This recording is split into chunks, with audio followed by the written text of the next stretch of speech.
বেকারদের কাছে বিশ্বাসযোগ্যতা হারাচ্ছে ডবল ইঞ্জিনের সরকার। রাষ্ট্রীয় কণ্ঠ প্রতিনিধি, আগরতলা, 15 ডিসেম্বর। রাজ্যের বেকারদের কাছে বিশ্বাসযোগ্যতা হারাচ্ছে ডবল ইঞ্জিনের সরকার। বারবার একই পদে নিয়োগের বিজ্ঞপ্তি আর ভরসা জাগাতে পারছে না। পরিবার বাঁচাতে বাধ্য হয়েই পাড়ি জমাচ্ছেন ভিন রাজ্যে। উদ্বেগের বিষয়ে শুধুমাত্র যুবকরাই নয়, যুবতীদের গায়ে লেগে যাচ্ছে পরিযায়ী শ্রমিকের তকমা। কেন্দ্রীয় শ্রম ও কর্মসংস্থান মন্ত্রকের 2022 সালের তথ্য জানাচ্ছে এ রাজ্য থেকে কাজের খোঁজে ভিন রাজ্যে পাড়ি জমানো বেকারের সংখ্যা ছাড়িয়েছে 92,000-এর গণ্ডি। এর মধ্যে মহিলাদের সংখ্যা 17,500।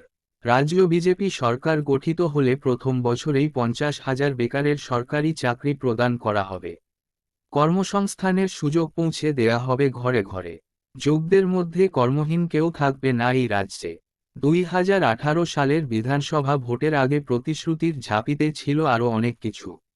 আর এখন টেট উত্তীর্ণ হয়েও কর্মপ্রার্থীদের ঘুরতে হচ্ছে মুখ্যমন্ত্রীর দুয়ারে অফারের আশায়।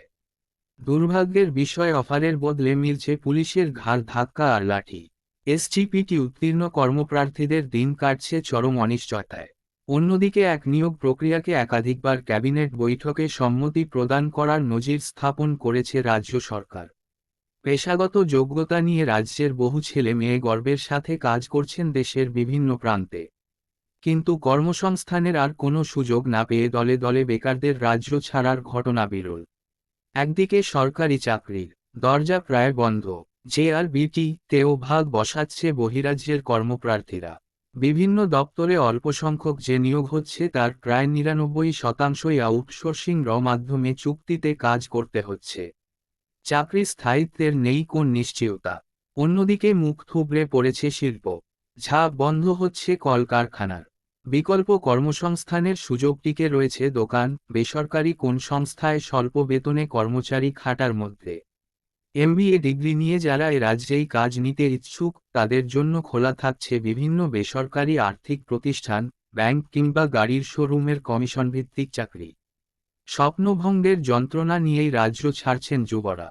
ডবল ইঞ্জিনের সরকারের হাত ধরে সৃষ্ট হওয়া এ সমস্যা এতটাই প্রকট হয় উঠেছে যে উত্তর পূর্বাঞ্চলের অন্যান্য রাজ্যগুলিও পরিযায়ী শ্রমিকের বিচারে পেছনে রয়েছে ত্রিপুরার।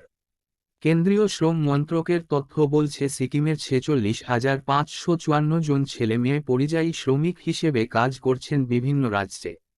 মণিপুরের ক্ষেত্রে সে সংখ্যা 22,750 জন, মেঘালয়ের 52,797 জন, মিজোরামের 62,828 জন।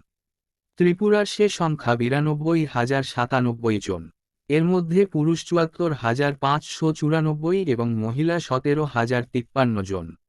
স্থানীয় কর্মসংস্থান সৃষ্টির ক্ষেত্রে রাজ্যের ব্যর্থতার বিষয়টি লুকোবার আর কোনো জায়গা থাকছে না।